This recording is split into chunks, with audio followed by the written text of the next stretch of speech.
Hello.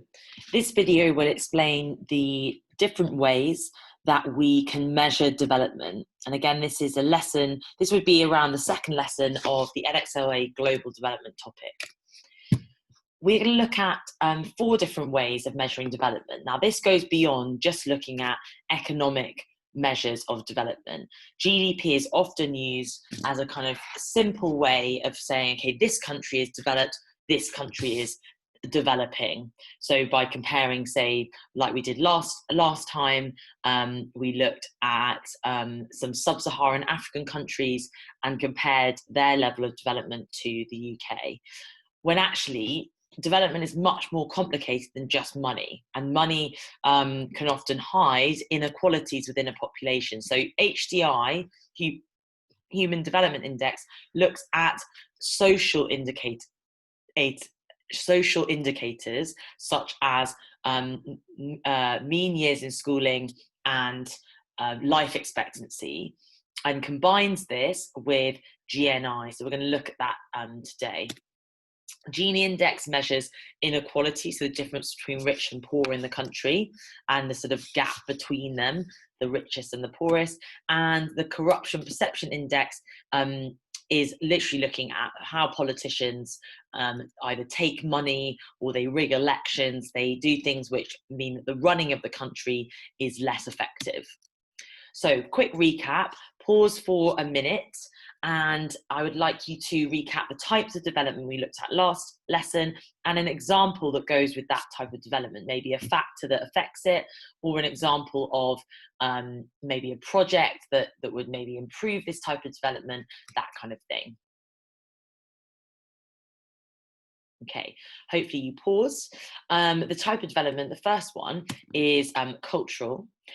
We looked at shared parental leave in Sweden, where men and women get paid to look after their babies and be off work. So this is very good for equality between genders, and it also means that their quality of life and their sort of well-being is better as well. Social development, you could look at access to clean water, like our example from the Democratic Republic of Congo, and Oxfam building the 100-kilometre pipeline to remote parts of the country. Economic development, you could measure looking at the value of exports. So, for example, the UK exporting aerospace, things that are involved in aeroplanes and even spacecraft, exporting those kind of products to other countries, and we could look at the value of that to see how developed a country is. Then we have political development. This, we looked at the Women's Equality Party, and we looked at so you could look at how many women vote, and the Women's Equality Party in the UK is an example of a political party that was started to represent women's issues in Parliament. So this would be, again, a good way of looking at how developed a country is. Now, if you were to visit before you were to visit this beautiful island called the Marshall Islands in the Pacific Ocean, and I'll show you a map in a second of where it is. It's very, very isolated.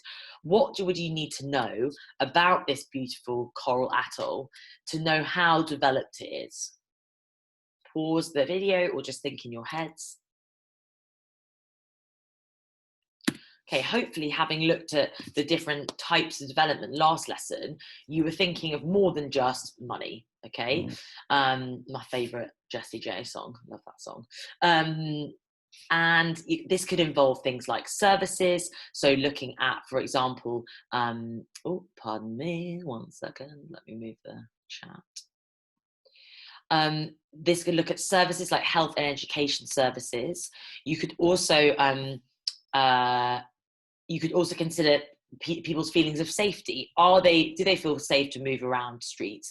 Will they therefore go outside and have a better quality of life as a result of this? This is really important for people's productivity as well, and how much they are able to work. In the environment, is there green space? Is there good air quality? This affects health as well. All of these things are connected and therefore lead to more positive kind of national growth for people, okay? So let's look at the next graph. Now, this graph tells us a lot about how different measurements of development can reveal different things about countries. So if this was a positive correlation that was completely even, so as a country got richer, therefore education got better, then we'd have a line that looked a little bit like this, and all of the dots would be along this line. However, because we know that different countries have different attitudes towards education and maybe invest different amounts of money in education, it's not completely even. Okay, so Ethiopia is kind of above that line. Ethiopia has slightly more years in schooling in relation to the amount of money that people earn. Okay, this is per person per capita, and this is actually mean years in schooling for women. So we're looking at maybe how women are treated in these societies. India, 1.3 billion people, more traditional views about women, more traditional views about whether they should work, whether they should be actually staying at home, looking after their families. Saudi Arabia, also incredibly wealthy, oil-rich country. However, more traditional views because of being a strict Muslim country about women's role in the house and whether they should be allowed to work. The UK kind of fits, high levels of education, a higher GDP per capita. Okay, so on to the first type of measurement that we need to know. GDP is the value of goods and services, and often measured per capita. This means per person in the country. Goods meaning goods sold in shops, services meaning the jobs people do and the wages they get paid for that. So this could be a table of accountants, and they get paid quite high wages. So this would be included in the GDP per capita. GDP is all the money, the value of these goods and services within the UK. So it's not including money earned by maybe citizens who live outside the UK, or even businesses that are outside the UK. So if we look at the top 10 countries by GDP, we can see it as such. So USA, China, Japan, Germany, UK, India, all big China and India, big populations. So you would guess that their economy was stronger than others. France, UK, Germany, European countries, a bit smaller, but again, very wealthy in comparison to others across the world, Italy included. So you've got these emerging countries. It's really important to remember these are slightly different to kind of developing countries because they are wealthier, they are industrializing, so they're getting more manufacturing jobs, and they're different to developing countries, say in sub-Saharan Africa. So let's look at the next measure of development, because GDP is not the best way of measuring what life is really like in a country. So HDI, Human Development Index, combines the scores for GNI, gross national income, mean years in schooling, and life expectancy. So all three of these indicators are combined to show a more holistic, that means kind of more well-rounded type of measurement and type of development. So if a country has lots of money but not many people go to school, that means that lots of people do not have a good quality of life in that country because they cannot get the jobs they want. Equally, if a country has, again, lots of money and people earn really high wages, but their health is very bad, a bit like the USA where you have to pay for healthcare, then this might mean they come lower down in the ranking. So let's see if that's the case. So you can see that the United States, because of their maybe poorer health, maybe unfair access to education, or the cost of college in the US is very, very high, going to college, that actually they are much lower down in this HDI score. So the higher the HDI score, the more developed a country is considered to be. Norway, very good education system, incredibly kind of highly subsidized access to healthcare. So the government has lots of money to help make healthcare cheaper. Much more considered to be a much more developed country. Ireland has moved up in the ranking, so from this top score. Australia also. Germany is the one that we want to kind of focus on, because Germany is quite interesting. Germany comes highly sort of ranked in both GDP and HDI, and this is because Germany has very cheap university education. So you only pay around €250 a term to go to university in Germany. About 30% of the population go to uni, compared to 50% of our population in the UK, 50% of the school leavers, so people leaving sixth form. But still, this is much more kind of readily available to people, so you don't have to worry about the cost of education in Germany in the same way, particularly university. And then equally, they have really affordable health insurance. So this is something the government, again, gives money to, so subsidizes, and their insurance for healthcare, everyone in Germany has access to this. So if you get sick, your insurance company will pay for that treatment. The ranking for the Corruption Perceptions Index is kind of, I think probably is, if you've got any knowledge of kind of current affairs, you will hopefully have heard about the terrible civil war that's raging in Syria. This man, well done if you recognize him, his name is President Assad. And he is fighting kind of rebel groups trying to overthrow his dictatorship. Maduro is the president of Venezuela. He again is a dictator running a socialist country. However, many people are suffering from famine. Many people have migrated out of the country because, again, he's taking money from the government and he's putting it into his own personal wealth in his own personal accounts. So corruption really affects social development. It affects everything of how the country is run. So whether infrastructure projects are happening, like road building, is there fair access to education, is there even any schools open, like our teachers being paid, all of these factors. South Sudan also suffers from civil war, and Yemen as well, Somalia, from kind of extremist groups in the country. So a lot of these countries are suffering from conflict. Okay, so Gini coefficient is our fourth and final measurement.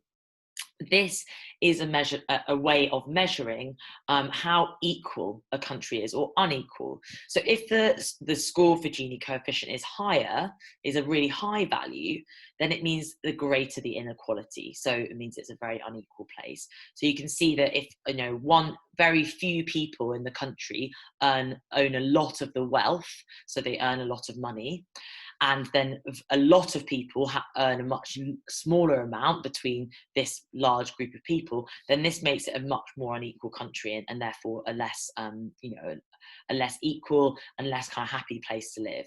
Okay, so let's have a look at some of these scores. South Africa considered very unequal. The governments that came in after apartheid kind of favoured a lot of their own friends in business. They did not spend the country's money on healthcare and education. President Zuma, who was the past president of Prime Minister, of South Africa, he built his own sort of super mega house with the money that was meant to be, for the government and for the people.